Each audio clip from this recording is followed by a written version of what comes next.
Okay, James, thank you again. Very lively rebuttal. I have a number of questions. Some of them can be answered very quickly, I think. First, in your opening address, you said that there are only 1,500 to 2,000 viable differences among our manuscripts. Where did you get that number? I said viable. There we go. I said viable and meaningful. Where did you get that number? I got that number from a number of studies by Dan Wallace that examined both the issue of viability as far as the number of manuscripts behind a reading, as well as those that actually change the meaning. He has estimated, actually I went above his number. He's estimated 1,100 to 1,400 at that point. I went above that number just simply so as to be careful. So this is Dan Wallace's opinion? I think Dan Wallace is an excellent scholar, and he very regularly has accurate numbers, especially in the material that he presents. I'm just wondering how somebody knows that it's both viable and important. I mean, for example, you don't think Mark 141 is important, or that Hebrews 2:9 are. I never said that, sir. Does he think those are important? We would both say those are important, sir. So those He's never said otherwise. Those are included in the 1,500 to 2,000 number? They would be, yes, sir. Okay. It just seems like it's a little odd to come up with a number like that, that it's probably more guesswork than anything, but okay. You say there are 12 manuscripts written within a century of the books of the New Testament. That's news to me. What are these 12 manuscripts? I'm not sure why it's news to you, sir. Dr. Wallace said the same thing to you at the Greer Hurd Forum as well in his opening statement. So I don't understand how that can be news. But if you would look, for example, at Philip Comfort's New Testament text and translation commentary, and again, since Dr. Wallace presented that to you. I'm asking what the manuscripts are. A whole list, well, I can look one up for you. I know P52. Yes, there are a number, of course, partly would be the issue of when we date those New Testament manuscripts. Yes, it would. That but is my for question. example, P32 of Titus is quite possibly that early as well. If you want an entire list, I can look it up for you here. It'll take me some time to get to it. I think the fact that Dan Wallace says something doesn't really make it so. I didn't say just Dan Wallace. I am reading something other than Dan Wallace in front of us here. P32 is dated to the year 200. Well, again, there are many people who believe that the numbers that are assigned in the back of Nestle-Aland are extremely conservative. And obviously, there are many, for example, T.C. Skeet. Conservative would mean that they're dated later than normal or earlier. I don't understand. Being dated not as early as they could be. Well, yeah, you could date anything to any date you want, but the question is, what grounds do you have? Actually, that's correct. And are you familiar with T.C. Skeet's discussion of these variants? Yes, I do know T.C. Skeet, yes. Okay, well, and you're aware of the fact that on a number of the papyri manuscripts listed in the Nestle-Aland text, he would actually give a Okay, let's earlier. talk about T.C. Skeet. When does he date P32? Well, again, I don't believe that he addressed P32 specifically. I believe that his was a manuscript of John that I was reading about. But are you not aware of the fact that there are variations? You're not supposed to be asking questions, I think. You're correct. That's right. So I think that this number 12 is exceedingly high and is the number 200 within 300 years. And so that's why I was just wondering. I'm sorry, 200 with 300 years? You said that there were 200 manuscripts. I said 120, sir. Oh, 120. Yes. That's still probably high. Let's go to this business with the Byzantine and the Alexandrian texts, which you said you weren't talking about manuscripts, you were talking about, I believe you said, printed collations. Is that correct? Yes, sir. Can you tell me what a collation is? Well, I was using the term there to speak of the collection of the readings of a wide family of manuscripts into one representative text, such as you have in the majority text, or you had in that particular instance, the Westcott-Hort text.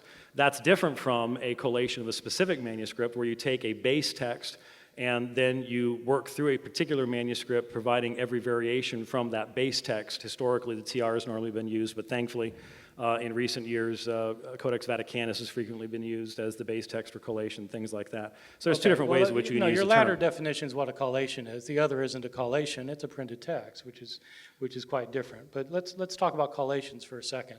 Suppose you compared a collation of a Byzantine manuscript with an Alexandrian manuscript, do you think you would get a 95% level of agreement? Of course not. I never even intimated such a thing. Okay, how high would the agreement be? Well, again, as you pointed out in your Brill compilation, that you need to have about a 70% to assign a manuscript to a particular manuscript family. And so Byzantine texts would fall into the 50%. However, that's not the assertion I was making. Yes, I understand your assertion, but now you're telling me that if you collate a Byzantine manuscript against an Alexandrian manuscript, there'll be a 50% agreement? Well, I'm really surprised that you're not following what I'm saying, sir, because obviously, as you know, when you're talking about percentages of variation, you're talking about not the total words in the manuscript and their readings, you're talking about the variations. I was talking about the total words. As I displayed before the people, okay. I was giving a computer rendering. So let me repeat my question. When you collate a Byzantine and an Alexandrian manuscript, what is the level of agreement? On variants or words, sir? On words. Words and variants are two different things. I understand that, because, in fact, you're the one who's talking about words as being 95% in agreement. I'm asking you, if you don't collate two texts, but you collate two manuscripts, what is the level of agreement in the words? The words would, again, a collation, the percentage of difference is in the variance, not in the total words of the manuscript, sir. And what I was presenting... Are you saying that you don't know the answer? No, sir, I think your question is comparing apples and oranges. Okay, let me ask this. Have you ever collated a Byzantine manuscript? A Byzantine manuscript? No, sir, I have not.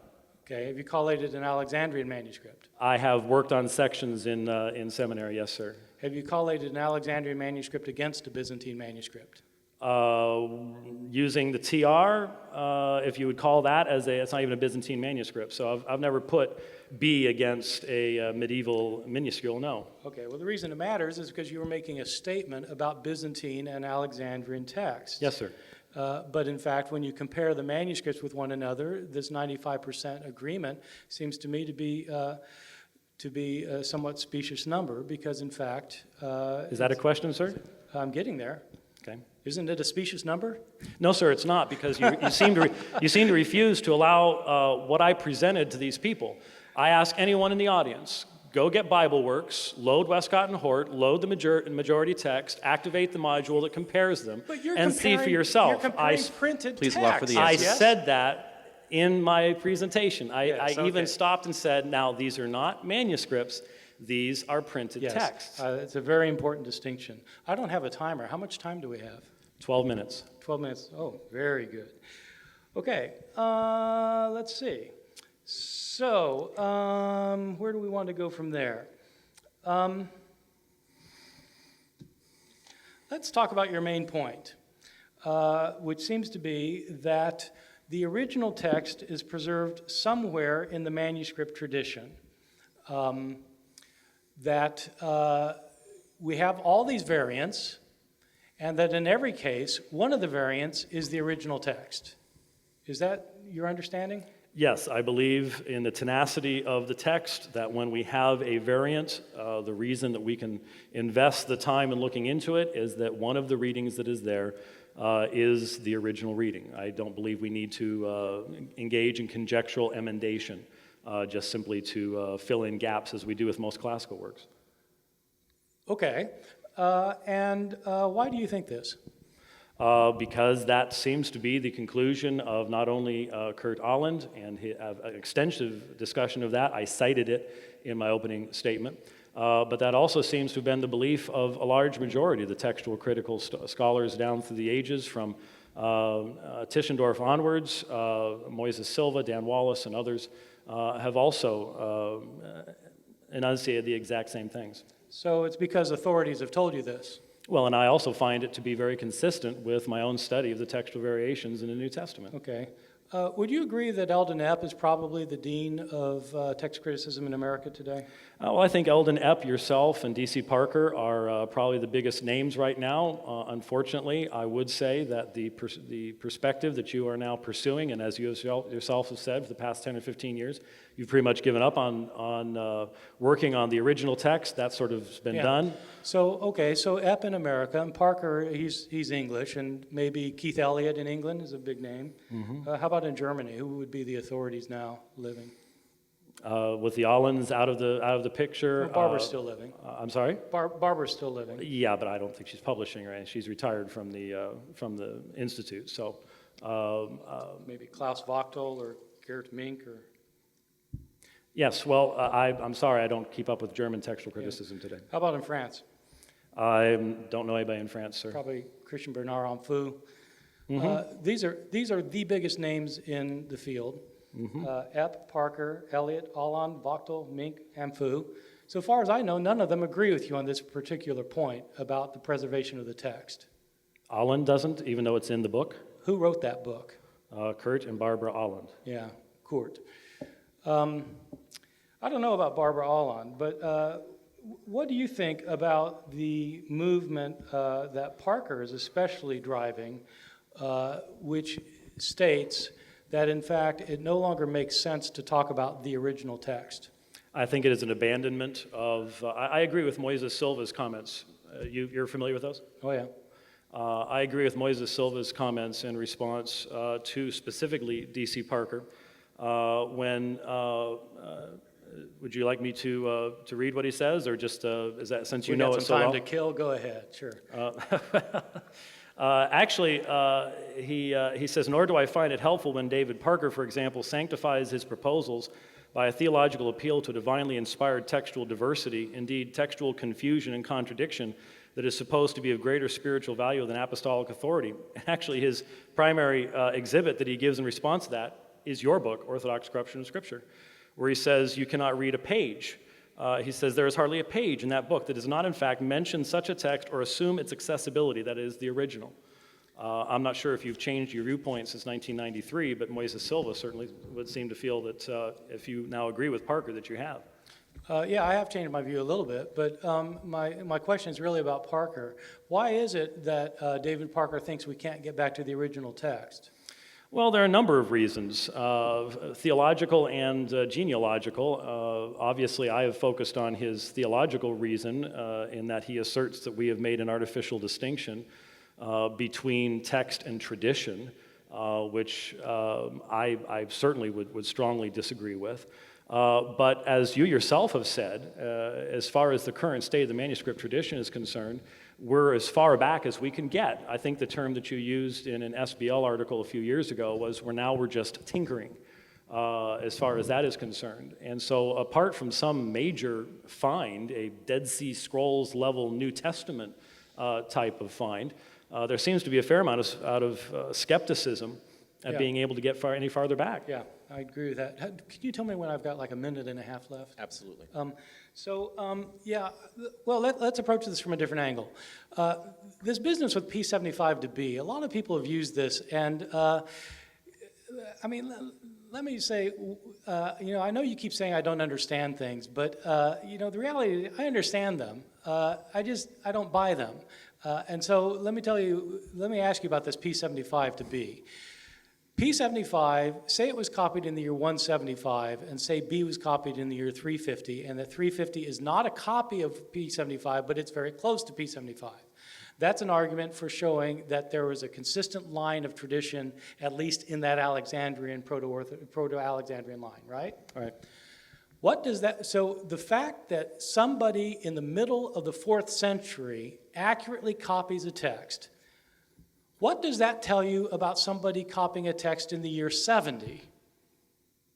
A number of things. What I was attempting to explain, and you may consider it bogus and dismiss it, it doesn't change the fact that what I was attempting to present was this issue of multifocality and the multiple lines of transmission. That these two manuscripts are probably closer together than any other two manuscripts from that time period in their readings, and yet they are not in the same specific line of transmission. Oh no, that's incorrect. They're both Proto-Alexandrian manuscripts, aren't they? As I put on the screen, sir, what I meant by that was P75 is not the direct ancestor. No, but they're still B. in the same line of they're so much in the same line of tradition that they're cousins virtually, aren't they? Okay, I'm attempting to answer, but you're just arguing with my answer. But you're not seriously going to contend that P75 and B are not in the same line of tradition, are you? obviously defined the term line there as direct lineal genealogical ancestor, which I did in my opening statement as well. What I'm saying is, while they're both clearly Proto-Alexandrian manuscripts, they are in the same stream.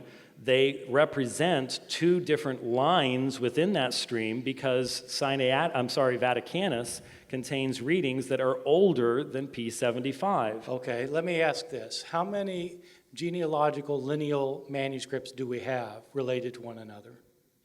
I don't even understand the question. Well, you just said that they're not in a lineal genealogical line with each other. In other words, one is not a copy of another. Exactly. P75. How many copies of other manuscripts do we actually have?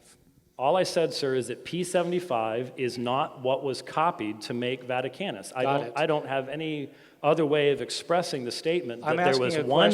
I'm asking how many copies of manuscripts do we have? In other words, where we have the original and the copy. You mean where we absolutely know which one was copied from which? You're saying B is not a copy of P75. Because it contains different, more ancient readings, yes. Yes, I got that. So, but I'm wondering if that's usual or unusual. Do we have copies of manuscripts in the tradition? We don't have, well, the only thing I can think of you're asking is something like 1739 where we know something about the nature and the origination of what it is a copy of, or even Beze or something like that. But very rarely do we know the exact lineal parent of any manuscript in the first 1,000 years. Exactly. I mean, so the fact that one isn't the copy of the other is in fact completely normal, right? Because we don't have copies. Yes, sir. But they are so closely related that they're in the same line of tradition, yes? Of course, yes, sir. Okay, good. What then does the fact that B is close to P75 but not a copy of P75, B copied in the year 350, say, what does that tell us about copying practices in the year 70? I said what it does is demonstrate that the onus is upon the skeptic to assert that there is corruption in the primitive period, because since we have multiple lines coming out of the early period, and yet it's the same New Testament, that if there was some kind of primitive corruption, you would have multiple corrupted lines coming out that vary massively from one another, and that is not the case. Excellent. Oh, that's not the case. No, so you said in seminary you did some collations of early manuscripts. Tell me, how do the early manuscripts stack up against each other in comparison with the later manuscripts? Well, as I've said in my published works, the vast majority of meaningful and viable variants take place within the first 250, 300 years of the transmission history of the New Testament. That's a given. Yeah, let me reword it. If you compare two Byzantine late manuscripts to one another, of course, will they agree a lot or not very often? Well, of course. So the variations between a 14th century Byzantine minuscules are almost totally based upon scribes falling asleep or slapping a bug while they're writing. What about the early manuscripts? The early manuscripts, because, as I said in my opening presentation, they're being done in a very different period of time where very rarely did Christians have access to scriptoriums or things like that. Because of persecution taking place, the destruction of text and things like that, there is a much wider variation between them. So the earlier the manuscript, the more differences there are between them. As P72 demonstrates, these men were not, by and large, well, P75 is different, but P72, P66, these were not professional scribes. 1 minute. I'm sorry? Okay, so let me just say something. The point is that the earlier you go, the more different they are. So you just extrapolate that the earliest were probably the most different. Let me ask about P72, where you resonate with this particular text, you said, that has 2 Peter and Jude in it. What other documents are found in P72? There are some non-canonical documents in P72. My recollection was that 1st, 2nd Peter, and Jude were the only canonical documents in it. Right. So I'm just wondering about you resonating with this document. I mean, do you think the scribe thought that what he was copying was Scripture? Well, I don't think that you can simply jump to the conclusion that because scribes included books in a single codex, that meant that they believed that everything in that codex was necessarily Scripture.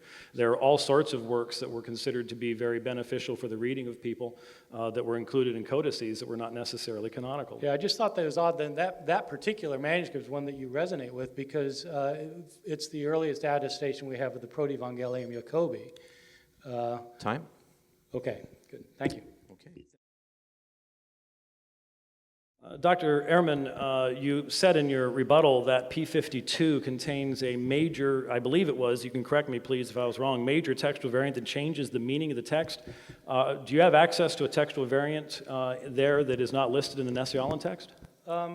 It's the restoration in the lacuna, as Metzger points out in his manuscripts of the New Testament, of the absence of the words eis tuta before elelutha. And there are a couple of other variants. I mean, there's a full discussion of it in Metzger's book on the manuscripts of the New Testament. And you would consider this to completely change the meaning of the text? No. Okay, all right. It changes the meaning of the text.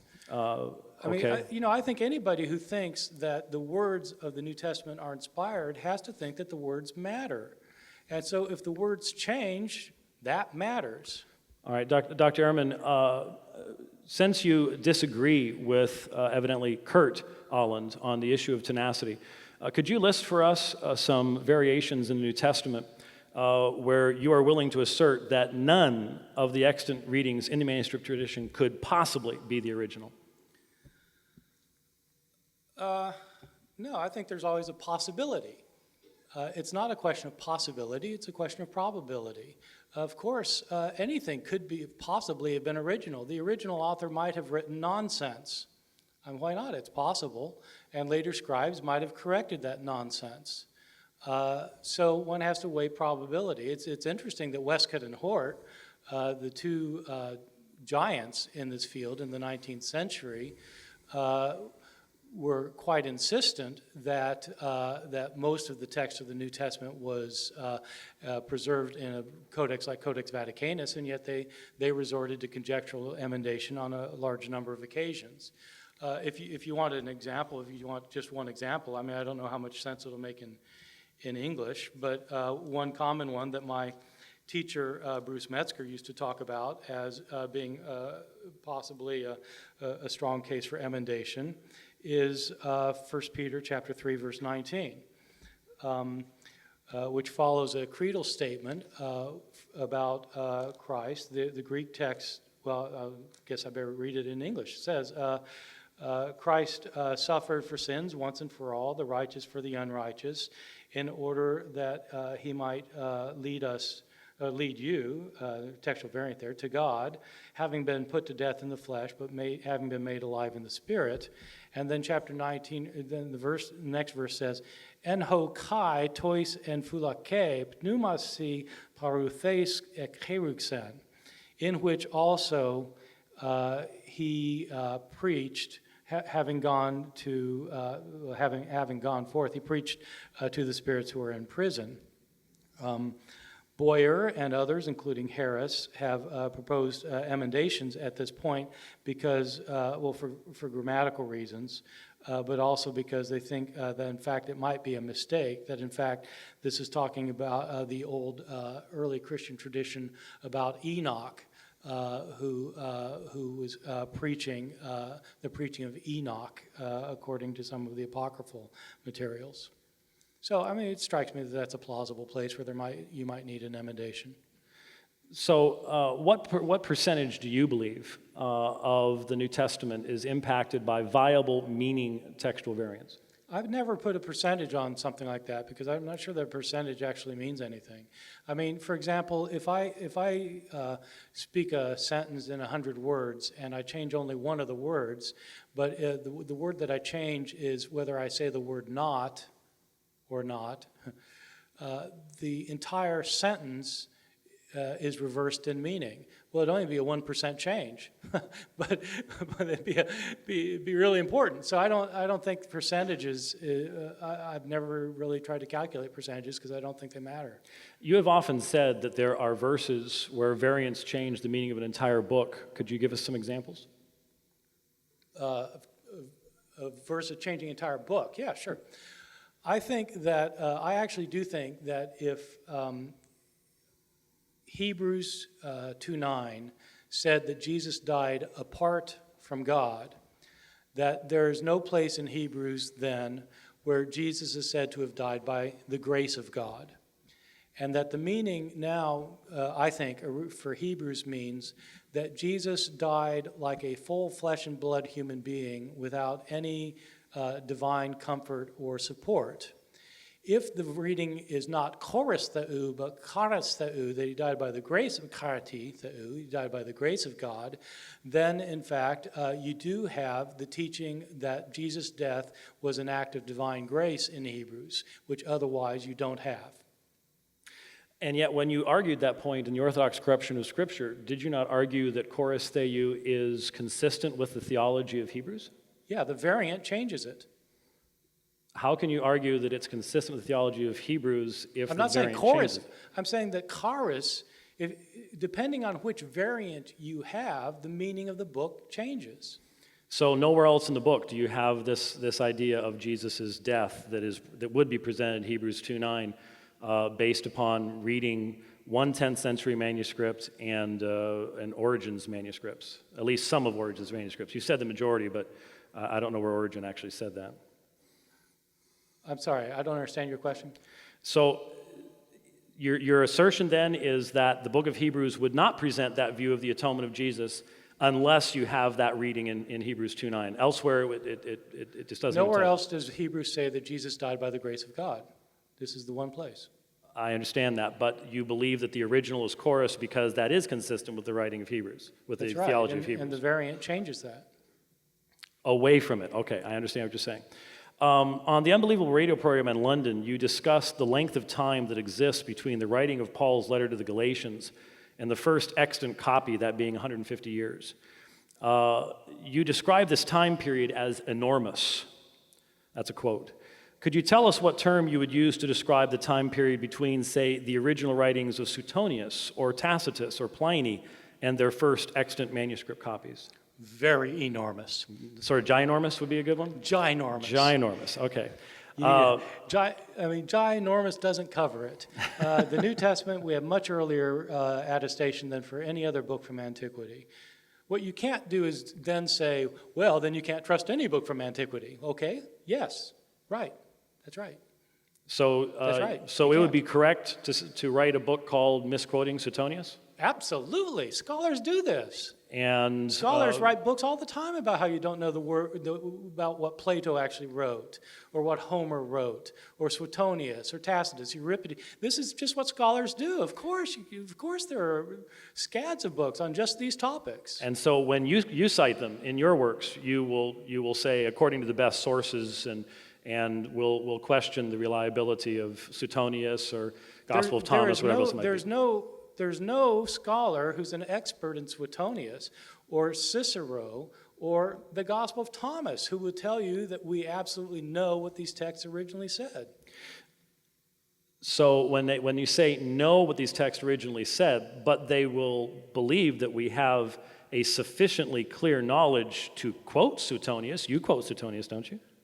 Yes, of course I quote the manuscript tradition of Suetonius. I mean, it's just understood among scholars what you're quoting. And so you say in your books, I'm not really quoting Suetonius, this isn't really what he said? I'm saying that we don't have the original text for any writing from the ancient world. The New Testament is no different. Just as you can't establish the original text of the New Testament because you don't have sufficient evidence, you can't establish the original text of Suetonius because you don't have original evidence. For some of these authors, I mean, the manuscript tradition is pathetic. I mean, for some very important works from antiquity, we have one manuscript that's a palimpsest. And so, I mean, yes, absolutely, we have exactly the same problem. And when you say that, well, nobody goes on about the Gospel of Thomas, absolutely wrong. Scholars of the Gospel of Thomas talk about this all the time. I mean, this is a major issue of scholarship. I'm sorry, I didn't say that they don't discuss such things, sir, but anyway. Peter Williams of Cambridge suggested that if you were to edit an edition of the Greek New Testament using all your own decisions regarding textual variants, that it would differ less from the Nessiol and UBS platform than the Textus Receptus does. Would you agree? Yes. So you would say if you included all of your own readings, such as, depending on Codex Bezae and Mark 141, for the reading of anger, would you put that in your text? Yeah, I would. Okay? And yet the resultant text would be less different than the King James is from the New American Standard if it was translated? I'm sorry, you lost me there because I thought we were talking about Greek. Well, yes, but I'm trying to give an illustration to the people in the audience. The King James is translated from the TR, the New American Standard is translated from the NA27, or actually NA25, I think the last one was 26. But the point is that the differences in readings would be less than you have if you're sitting there with a King James versus a New American Standard.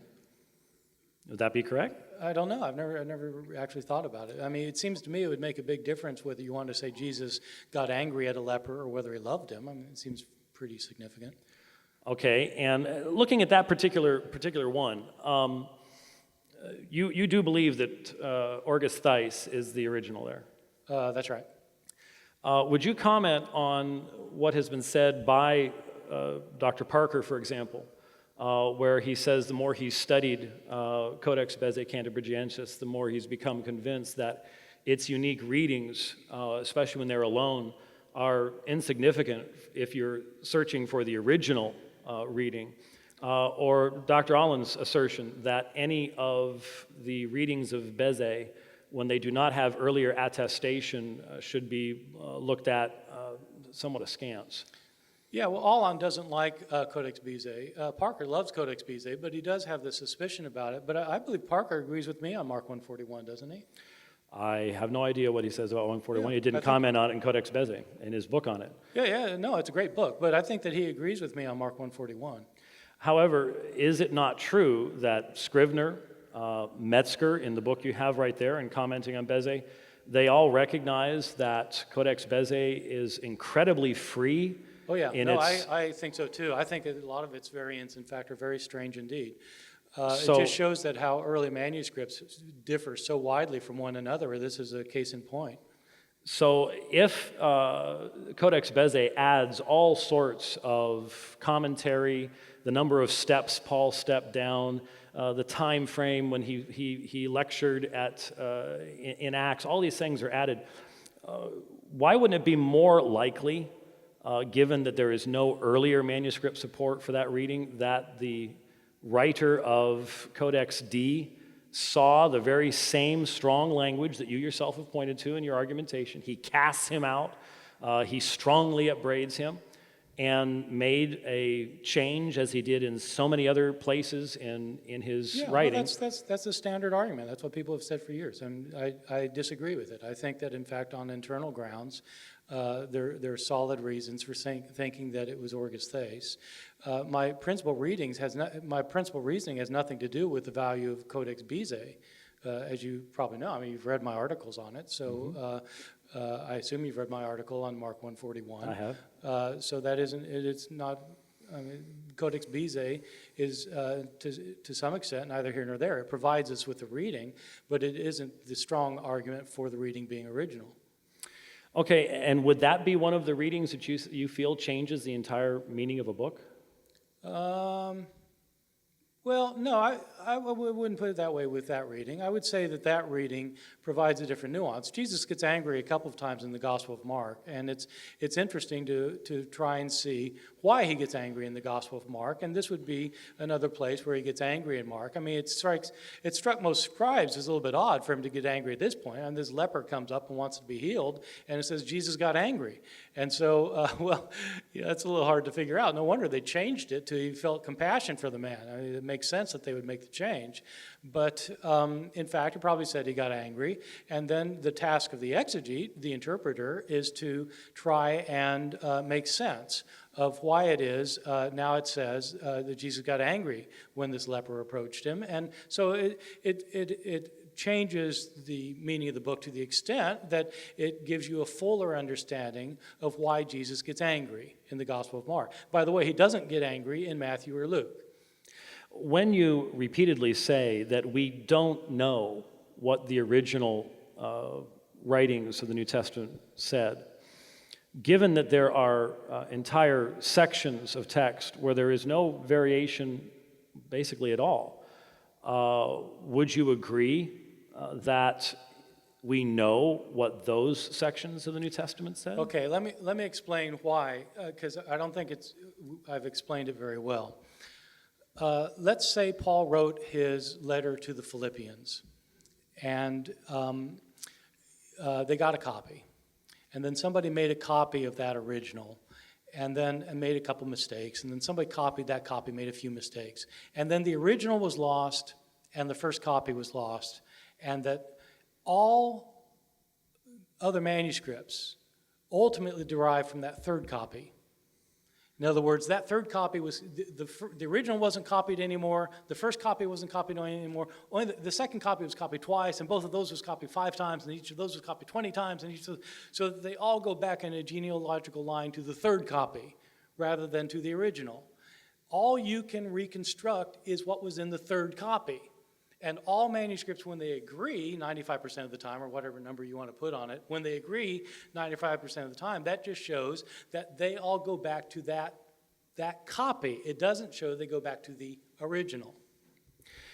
And so this kind of perspective, I want to make sure that we're all understanding exactly what you're saying. This is why you would say that if anything was ever inspired, in essence, we'd have to have the original for it to be inspired. No, I told you long ago that this was not going to be a debate about my doctrine of inspiration. I'm not saying anything has to be one way or the other. God could have inspired the originals and then decided to allow scribes to change the originals. God could have inspired all the textual variants. I mean, if you're saying if it's impossible, then when you're talking about God, nothing is impossible. The church father Origen maintained that all of the textual variants were inspired by God, that he inspired the scribes. So, well, that's perfectly fine if that's what you want to think. I simply don't think so. My view is that if God wanted us to have his words, he wouldn't have allowed his words to be changed so that we don't know what the words were. So the standard then that would have to exist for you to have maintained the position that you held would have been either the originals or some perfect copy thereof. Why would God not allow the originals to be preserved? I used to ask myself that question. I mean, if he inspired Mark to write down this book, why wouldn't he let it? I mean, it wouldn't be impossible for it to be preserved. There are other books that are preserved that long. Why wouldn't he tell Christians, keep that book so that you have something to judge the copies by? But he didn't do that. We don't have the original. So it made me suspect that maybe God wasn't that interested in giving us his words. If he was, why didn't he give them to us? That was my question.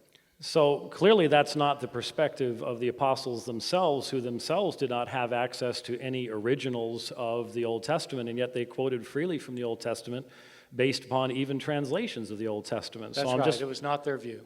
I'm sorry? That is not their view. It was not their view, no. Right. So as you are thinking about this, then... I should say, though, when they quote the Old Testament, it's a very interesting thing because they quote it in different forms, and in the form they quote it often is not the form that we have it. Matthew, for example, quotes the Old Testament sometimes. He'll give a quotation of Scripture that you can't find in the Bible. Why is that? Because he had a different form than we have. So to apply your standard then, how could there have been any revelation given without the ability for perfect copying down through the ages? It didn't have to be perfectly copied. God could have just preserved the originals. So if there is any claimed scripture from antiquity that does not have the originals, the Quran has textual variation in it, that can't possibly come from God then? I'm not drawing that theological conclusion, and I don't really appreciate you likening me to a Muslim. I didn't. Both in your speech and just now. I'm not making any stand about the Quran. I don't know anything about the Quran. I'm simply making a very basic point. And I'm not making this as a normative point for everybody. I'm saying for me, it doesn't make sense to say that God inspired the words because he wanted us to have his words if he didn't give us his words. We don't have his words because the originals don't exist and accurate copies don't exist. There are places where we don't know what the originals even said.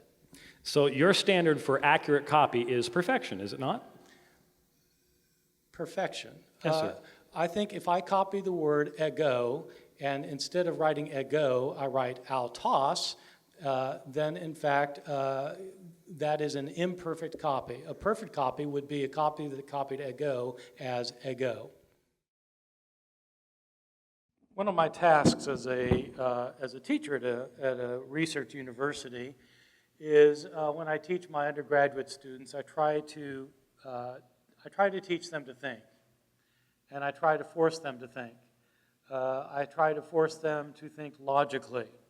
I try to get them to accept points of view, not because some authority has told them these points of view, but because they've seen the power of the arguments themselves. The arguments are much more important than the people who make them, in my opinion. And so it is with what has turned into the key argument in this debate. How do we know that we have the original text among the hundreds of thousands of variations that are found in the textual tradition of the New Testament? Kurt and Barbara Allan's book indicated that, in fact, the original text is always preserved somewhere among our variants, so we can rest assured that we have the original. But is this a view that makes logical sense? That's the question. Scholars have gotten away from thinking this. If you do like authority, then let me tell you the authorities for the other side. It's virtually every scholar who is actively pursuing this in the field, except for a few evangelical scholars. Now, why would this be a theological point of view? Isn't this a historical question? Why is it that only people of a certain theological persuasion would take a certain historical view? Do they have some kind of theological reason for wanting this to be true? If they have a theological reason, fair enough. But what is the logic behind it? The situation is the one that I outlined a minute ago. When Paul wrote his letter to the Philippians, he wrote a letter that was sent through the ancient equivalent of the ancient mail. Paul did not know he was writing the Bible, and the people who got the book didn't know they were receiving the Bible. It was a letter sent from one Christian authority to other Christians. They read the letter. Probably some of them liked it. A couple of them probably didn't like it. Somebody decided to copy it. Well, they copied it, and they didn't know they were copying the Bible. They were just copying a letter.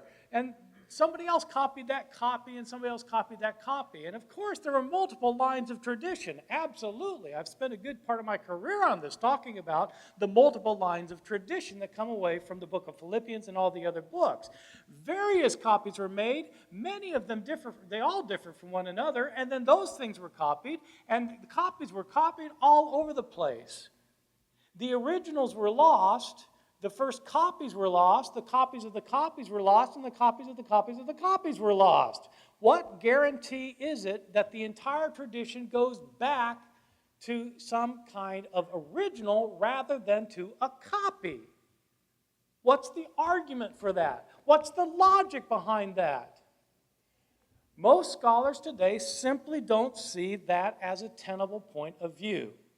That's why leading scholars in America, England, Germany, France, everywhere where text criticism is done, that's why the leading scholars in this field, by whom I mean people who go to the Society of Biblical Literature and read papers on the topic, and who go to the international meetings, and who are members of the Society of New Testament Studies, the people who do this for a living, that's why there is a very strong movement away from even talking about the original text.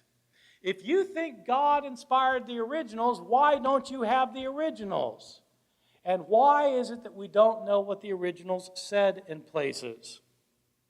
The differences in these manuscripts do matter. It does matter whether the Gospel of John calls Jesus ha monogenes theos, the unique God. That's very different from saying that Jesus is divine. If Jesus is the unique God, well, that's a very high statement that you find nowhere else in the Bible. Well, did he say it or not? It depends which manuscripts you read. Is the doctrine of the Trinity explicitly talked about in the Bible? It seems to me that should matter. Well, it depends which manuscripts you read. I know that James has dealt with these issues in his writings. It doesn't, though, mean that they're not important issues. When Jesus was going to his death in the Gospel of Luke, did he become so distressed that he began to sweat drops as if of blood? The passage that we get the term sweating blood from. It depends which manuscript you read, and it matters a lot for understanding Luke's Gospel whether Jesus went through that experience or not. Did the voice of Jesus' baptism in Luke's Gospel say that on that day of his baptism is when God adopted him to be his son? You are my son, today I have begotten you. Depends which manuscript you read, and it matters a lot. I understand the arguments of people like James and Dan Wallace, but sometimes, they don't make sense to me, even though I intellectually understand them. Dan Wallace, whom he keeps quoting, insists that, in fact, differences don't matter in the manuscript. Well, if the differences don't matter, why is it that he is undertaking a major project dealing with Greek manuscripts, a project that is going to cost hundreds of thousands of dollars? If the differences don't matter, what does he tell these people he's trying to raise money from? Well, we'd like you to donate $50,000 to our cause because the differences don't matter. Of course they matter. And if they don't matter, it is shameful to be spending hundreds of thousands of dollars on this in a world where people are starving to death. If the differences don't matter. Well, the differences do matter, in my opinion. One issue that has continually come up, not from me, is the issue of preservation. And James has, I think, fairly asked, why is it that every time I talk about textual criticism, the issue of preservation comes up and my view of inspiration comes up? The reason it comes up every time is for the same reason it came up this time. It wasn't an issue that I raised, it was an issue that James raised. And when I had my interview with Pete Williams on London radio a few weeks ago, it was an issue that Pete Williams wanted to talk about. And when it was an issue at the debate in New Orleans with Dan Wallace, it was an issue that Dan Wallace wanted to talk about. This is not an issue that I am really all that hot and bothered about. I simply talk about it at the beginning and the end of my book because it's the issue that at one time made me interested in knowing, do we have the original text?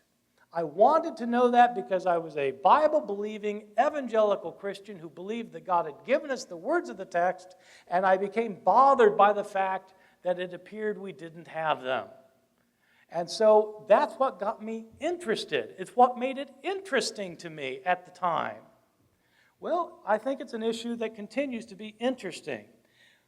I raise it, though, simply as an issue I'm interested in, not in something I'm that interested in debating about. You can have your own view of inspiration, and I'm happy to tell you mine. My view is that if God wanted you to have his words, he would have given you his words. He didn't give you his words because his words in places are not preserved. So why do you think he inspired the words in the first place? That's my point of view. James wants to talk about this as some kind of hardcore standard that I have to apply across the board with respect to, for example, the Quran. I don't know anything about the Quran. I don't know very much at all about Islam. I'm not connected with Muslim apologists that he's in contact with. I do know that they use my work, and I'm sorry that if people don't appreciate the fact that they use my work, but it's not really my fault. I haven't given my work to anybody. I simply write the books and let people read the books. The books, in fact, make very different points from points about inspiration. The books make points about whether we have the original text of the New Testament.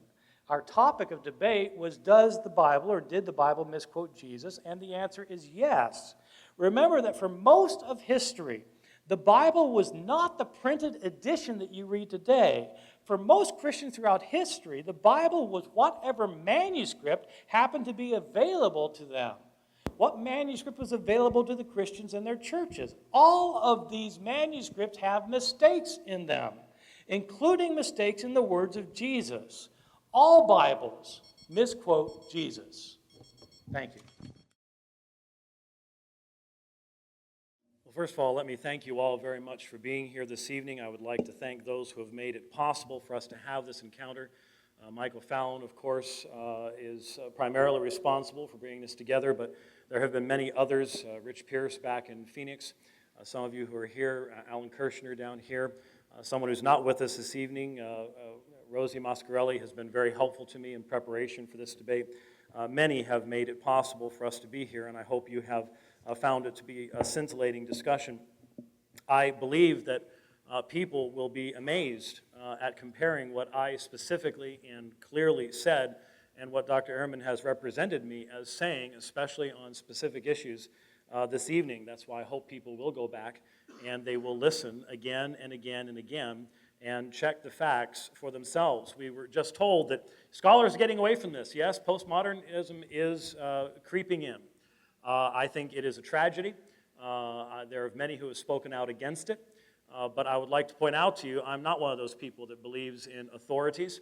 If you were in Germany back in the 1800s, you would have believed on the basis of authority that John was a 2nd century document written toward the end of the 2nd century, around 170. If you had believed even what Dr. Ehrman believes about the dating of John back then, they would have laughed at you as being out of step with modern scholarship. Then this little manuscript P52 comes along, and all of a sudden we have a bit of a problem. Dr. Ehrman says, well, some evangelicals, well, they've got their theological reasons. I would like to submit to you, everybody has their theological reasons. Even those who call themselves happy agnostics still have a theological set of presuppositions, whether they know those presuppositions are there or not. What is the logic of believing we have the New Testament? It's the logic that Tischendorf and many others have accepted all along. That is, if there was that major corruption in that earlier period, why do we have only one New Testament text coming out? Are there variants? Yes, but is it still the same text? Is it still Philippians? Is it still Galatians? Is it still the presentation of the same theology? Yes, it is.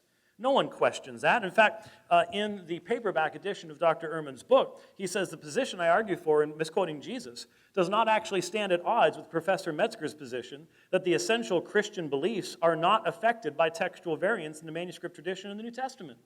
What he means by that, I think, is that even if one or two passages that are used to argue for a belief have a different textual reading, there are still other passages that could be used to argue for the same belief. For the most part, I think that's true. And so we need to understand that when Dr. Ehrman talks about changes, scribes changing things, we don't know what the original text was. The standard that is being used is not the standard that has been used down through the centuries, because to adopt that standard means that we have to become ultra-skeptical about everything that happened before at least the printing press, and even then, I would argue, into the modern era. I don't think that there's any logic in that. I don't think there's any logic in looking at manuscript tradition and saying, yeah, this extremely unified manuscript tradition going back closer than anything else we've had clearly demonstrates that we don't have any idea what it originally said. That is not what the vast majority of people have come to, and whether postmodernism takes us there or not, I don't know. I never compared Dr. Ehrman to a Muslim. Anyone who goes back and listens will know that. All I was saying is this. It is a documented fact that there are textual variants in the manuscripts of the Quran. Therefore, logically, if you apply Dr. Ehrman's standards, he would have to be able to write a book called Misquoting Muhammad. That's all I'm saying. That would be true of everyone in the ancient world. So why does Misquoting Jesus end up on the New York Times bestseller list? I think it's because we live in an age where many people are looking for a reason not to believe. That is why. A few weeks ago, I debated Dr. Zulfikar Ali Shah, an Islamic scholar and apologist at Duke University. The subject was a comparison of the Bible and the Quran. 2 of the 4 books on Dr. Shah's desk were by Bart Ehrman. At one point, Dr. Shah informed us that all we had for the New Testament were copies of copies of copies. I had to smile. If you listen to men like Richard Dawkins or Christopher Hitchens, you will often hear Dr. Ehrman's name cited as the final authority in the scholarly demonstration of the corruption and utter unreliability of the New Testament. I don't think either man really has a clue what Bart is actually talking about, but that does not stop them from invoking his authority. A few years ago, my daughter ran into an anti-Christian zealot teaching in the Phoenix area, Lee Carter. who in the midst of giving the highly scholarly advice to Google the authorship of the Gospels, invoked Dr. Ehrman's name as part of his anti-Christian diatribe as well. I do not believe Dr. Carter has any meaningful understanding of the field of textual criticism, but he is representative of many in academia today who are more than happy to blast the New Testament and smugly proclaim to 18-year-olds that scholars have proven it to be an unreliable document. Bart Ehrman cannot control the use of his words. As far as any of these have misused his comments, the responsibility lies with them. But the fact is that Dr. Ehrman has had many opportunities to correct these misapprehensions, and strangely, he doesn't. I have listened to NPR interviews where the interviewer is going on and on and on, and instead of correcting their many misapprehensions, Dr. Ehrman allows them to go on unchallenged. The fact of the matter is, if you're going to tell people repeatedly that we don't know what the New Testament originally said, when at the same time you admit that the manuscript tradition of the New Testament is earlier, fuller, and better than any other relevant ancient document, then you need to be fair and honest and balanced, and at least inform your listeners that the majority of those who have studied this field believe the original readings do continue to exist, at least up until postmodernism, in the manuscript tradition, to our day, even in the relatively small number of viable, meaningful variants. To do otherwise is to use bare sensationalism, and such is unworthy of this important topic. At the same time, there is a vital need for education amongst believing Christians about the history and transmission of the text of the Bible. I have been beating this drum since the mid-1980s, so I can at least honestly claim consistency here. The Christian ignorant of the history of his sacred text is the Christian who will be shocked at the mere presentation of historical facts and who will then easily follow false lines of reasoning to faithless conclusions. The history of the Bible, including a serious dose of basic textual critical principles, should be part and parcel of our most basic instruction for those new in the faith. This is especially true in regards to our young people. We send them off to the university with almost no foundation upon which to stand, and then they end up in Bart Ehrman's New Testament introduction class. They need to hear about John 7:53 through 8:11, the woman taken in adultery, and the longer ending of Mark, in the community of faith first. A Christian with a sound, balanced understanding of how ancient documents were transmitted and how God preserved the text by having it explode around the Mediterranean so that no one could ever control its text and alter its message will not be moved by the observation that the pericope adulterae is not original. The weapons used against the faith in this instance are provided by ourselves when we refuse to educate our own people on these matters.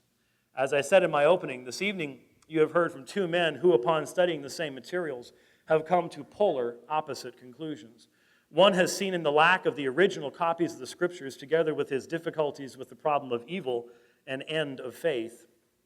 The other has found in those same materials the plain evidence of God's providence and concern for his people, and the words contained in the Scriptures a compelling, satisfying, soul-anchoring assurance of his purposes in creation, including the existence of evil and of redemption in Christ. It is truly my hope this evening that you have been able to see that there is a consistent, sound, compelling answer to be offered to the skepticism of Bart Ehrman, and that this evening's encounter will spur the Christian on to deeper study of the great heritage of faith found in the Christian Scriptures. And if you come this evening skeptical about the reliability of the New Testament, I trust that you will dig deeper and ask yourself if you are really able to embrace the kind of radical skepticism that would require you to abandon any reasonable certainty of history itself to an unreasonable and unworkable standard of knowledge. The Bible does not misquote Jesus. Textual variants are not misquotations. Instead, we have seen that the Bible gives us every reason to believe we know what the apostles taught, what Jesus proclaimed, and as a result, each of us, by God's grace, has access to his life-giving gospel. Thank you for your time and for your hearing. Hi, I'm David Wheaton from Minneapolis, and I just want to thank both of you for coming and doing the debate. It was very stimulating, and so thank you for that. My question is for Dr. Ehrman. You talked a lot about not having the originals tonight. That was really the crux, I think, of your argument tonight. And you said we can only be sure, let's say, if we're going back to, let's say, the third copy past the original. So we have an original and then a copy of that, and then maybe to the third level. How do you know, or aren't you making a big assumption that there were mistakes from the original to that third copy, how do you know that there were mistakes made between that original and the third copy that it goes back to the genesis of? Yes, thank you. It's an excellent question. And of course, we don't actually know anything when it comes to this sort of thing, which may sound like total skepticism, but I'm sorry, we don't know. How would we know? So what we have to do is extrapolate on the basis of what we do know. And what we do know is that if you go back earlier in the tradition, so the earlier the manuscript, the more the mistakes. The manuscript tradition is filled with more mistakes early, and the reason is because the people copying the text weren't professionals. And that was even more the case for the third copy than it was for the 33rd copy. So that the situation is actually much bleaker than I painted it. Scholars for over 80 years now have been convinced that all of Paul's letters that we have actually are copies of a collection of Paul's letters that were made around the year 100. In other words, they're all copies from about 40 years after the original. So they weren't the third copy, it was much, much later. Okay, Dr. White? Very briefly, I think the thing that must be kept in mind is that these manuscripts did not exist in some vacuum. They exist within the fellowship of faith. Paul's still around. There are people who knew Paul that are still around.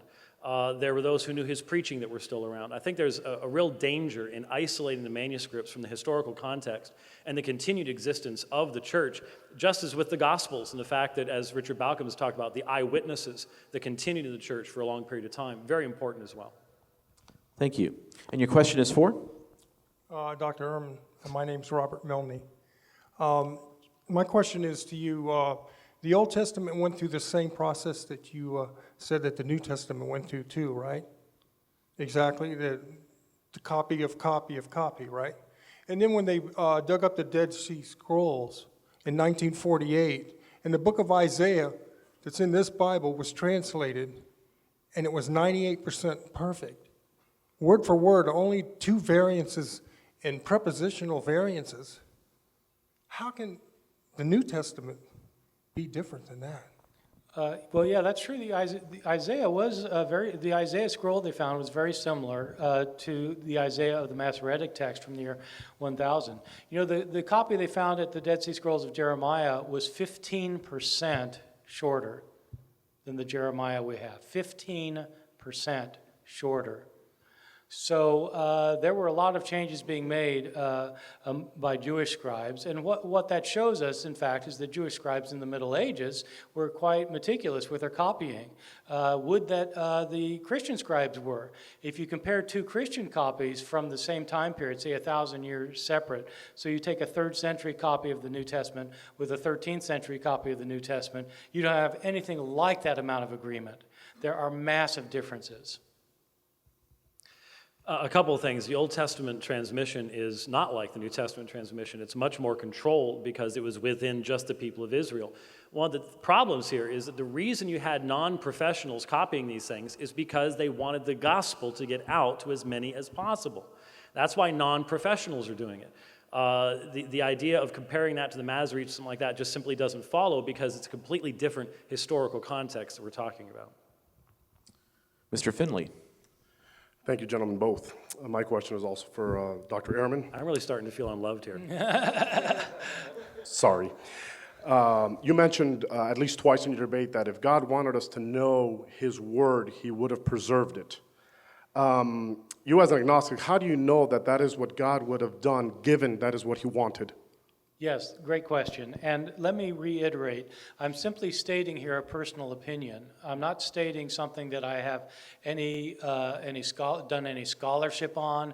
It's not what I've done research on. I'm just telling you my personal opinion, which is why it's not what I wanted this debate to be about, because it's just my own opinion. And so you can have a different view. It's just, I'm just telling you what makes sense to me, which, I've said it probably more than twice. I think I said it about 20 times, but maybe I've got 20 seconds, so I'll say it again. I mean, it seems to me that if God wanted us to have His words, that he would have given us his words. If he wanted to, why wouldn't he? And it wouldn't have been impossible to do. He could have made sure the originals were preserved. He could have made sure that they were copied accurately. That'd be no more of a miracle than inspiring them. And so the fact that he didn't preserve them, to me, indicates that he probably didn't give them in the first place. This is obviously something that there is a big disagreement on. Obviously, you've heard my response to that. God did preserve his words. It's the how that differs. The idea of having to have the originals is simply nothing. I don't think anyone in the early church even could have even begun to conceive of such a standard that Dr. Ehrman uses now. But I would just like to point out that I would like Dr. Ehrman to add to his book a disclaimer. This conclusion, which atheists and Muslims and everybody else thinks is the conclusion of my scholarship, is just my personal opinion. It's not actually scholarship. I think if you read my book, you'll see that, in fact, I don't state it as a result of scholarship. And your question is for? Dr. Ehrman, of course, as everybody else. No, actually, I do want to say this on the part of Dr. Ehrman. I have read your books, and I am a Christian, and it actually has strengthened my faith. I know Dr. White was talking about people quickly take your works and use it to promote atheism, Islam, and so forth. But the thing is that, okay. Talking about double standards. Somebody tried to espouse the Jesus myth to you, that Jesus never existed, and you are an authority in the historical Jesus. Here's my question. With the knowledge we have with the Gospels, how much can be deduced regarding how much we know about Jesus? Yeah, that's a very good question. And I think that historians can only establish levels of probability. What is really almost certain, what is less certain but highly probable, what's fairly probable, what's kind of probable, what's possible, what's unlikely. I mean, you have level. That's what historians do. They establish the levels of probability. And I think with some things with the historical Jesus, you can establish very high levels of probability. I mean, it's virtually certain that Jesus existed, that he was a Jew who lived in Palestine, who was crucified under Pontius Pilate. I mean, all those are very high levels of probability. So there have been people who've wanted to argue that I think that Jesus never existed, which is quite remarkable, since I wrote a book saying what I think you can say Jesus said and did. I think, but it's all based on levels of probability. Well, one thing I find interesting, I played on my webcast Dr. Ehrman's encounter with the infidel guy, because it's the first time I'd ever heard Dr. Ehrman dialoguing with someone who was more radical than he was in skepticism on those issues. And it was fascinating to listen to that dialogue. Dr. Ehrman earlier said, I'm not all that hot and bothered about the subject of the preservation of the text. And yet, even in the dialogue with Reggie Finley, the infidel guy, still raised the issue and presented it to him in that context. That's why I think we have been discussing it this evening. Your question is for? Please. Dr. White. Hey, I'm so excited. Thank you. Great debate. I've enjoyed it very much. Thank you, gentlemen. My question concerns the John 8 passage. And as Dr. Ehrman even mentioned, that it's a powerful story. It is rich in biblical wisdom. And my question is there a defense that can be made of that passage as authentic in the life of Jesus, since its wisdom does have a biblical flavor to it? And if there can be made a defense, what would that be? Well, I'm sure that someone, certainly Byzantine priority people would raise a defense, but it would be a fundamental defense of the Byzantine manuscript tradition. The reality is, not only do the earliest manuscripts not contain it, the first to contain it is Codex Bezae-Cantabrigensis, but the thing that to me is the clearest evidence that it's not original is that it sort of wanders around in the text. In other words, in like the Farrar group, it's in Luke, once in Luke 21, once in Luke 24. And so when you have a story that appears in two different Gospels and moves around like that, then clearly it's not an original part of the text itself. And so I would think that there are many who would say that it has a dominical flavor, that is, maybe it goes back to the Lord. But others would point out it actually syntactically and linguistically is much more Lucan than it is Johannine as well. So I don't know what kind of argument would be made outside of simply defending the Byzantine manuscript tradition as a whole. I'll respond by saying this is a moment I want everybody to take note of. I completely agree. But we're not going to be hugging. Okay, last two questions for the evening. Thank you both for the debate. It was incredibly inspiring to see your scholarship. This is for Dr. Ehrman. Would you consider yourself to be a good person? Wait a second, that's the wrong question. Now, I have a question for you considering what you made the statement on your first rebuttal. You asked and almost kind of pleaded that we would keep an open mind, that we would listen to you and have an open mind. And I'm checking your personal consistency of your convictions. Or do you have an open mind to the possibility that you might be wrong? Absolutely. I had a friend in seminary who used to say, I believe in my right to convert and to be converted. And that's my view. The thing is, on this particular topic, we've talked about a lot of topics tonight, and most of these topics are things that I've thought about for 30 years. And on a number of these issues, in fact, I've had an open mind and I've changed my mind. So I'm completely open to be persuaded by argument. Absolutely. I mean, for example, just one example, this might seem minor to you all, but I mean, it's fairly major, I think we would agree, is that I have become less and less convinced that we can talk about the original text. When I wrote The Orthodox Corruption of Scripture in 1993, I thought, basically, you can talk about the original text. And over the years, I've started changing my mind about that because I think that the evidence suggests otherwise. If somebody comes up with a powerful argument that we can talk about it, I'm absolutely open to it.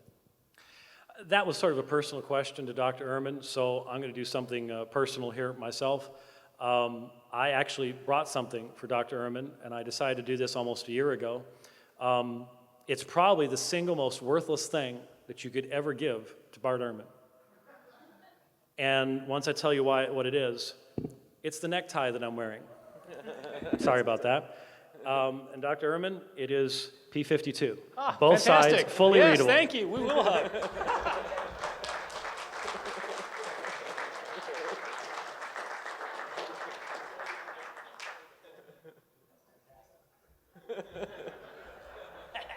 Probably a Monty Python fan as well, so anyway. Okay. A last question of the evening. Hello, I wanted to thank you both for the lively debate. I believe from a theological perspective that the Bible... Who's this addressed to? Oh, Dr. White, actually. Want to ask you a question. Thank I you. believe from a theological perspective that the Bible in its original forms is the inerrant Word of God, and if we, for the sake of argument, ignore inspiration, because we've already covered that, do you believe the Bible, as we have it now, is inerrant, or the originals, or what is your perspective on just inerrancy if we just neglect the inspiration portion of it? Yeah, I would hold to the Chicago Statement on Biblical Inerrancy, which makes a very clear distinction between the original and copies thereof. I do believe in the tenacity of the text, and so therefore I do believe, as we've put it, that it's like having a jigsaw puzzle. We've got 1,010 pieces instead of 1,000. It's not a matter of having lost anything. And so, yes, obviously, as Pete Williams liked to put it in the radio program they did a few weeks ago, Bart tends to see the glass as half empty, and others tend to see it as half full. I really do believe that when a person begins to dig into these issues, that you discover that there is really no question about what the New Testament teaches, about the role of Jesus and things like that, that these textual variants, especially things like the Combi Johannium, Dr. Ehrman kept saying, they're not important. I've never said they're not important. I've said they do not alter the message and that we should study them, but that we can know what the New Testament originally taught. When I started out in this study, I was a firm believer in the inerrancy of the original text, that I thought it had been copied and made changes by human hands. And that view of inerrancy started crumbling as soon as I started seeing that, in fact, talking about the inerrant originals doesn't make sense if you don't have originals. I think that was the first step away for me from the view of inerrancy. Okay, thank you. Would you please thank them again, folks? And thank you for coming out tonight. It's a great demonstration that you care about such matters, and that certainly is a start.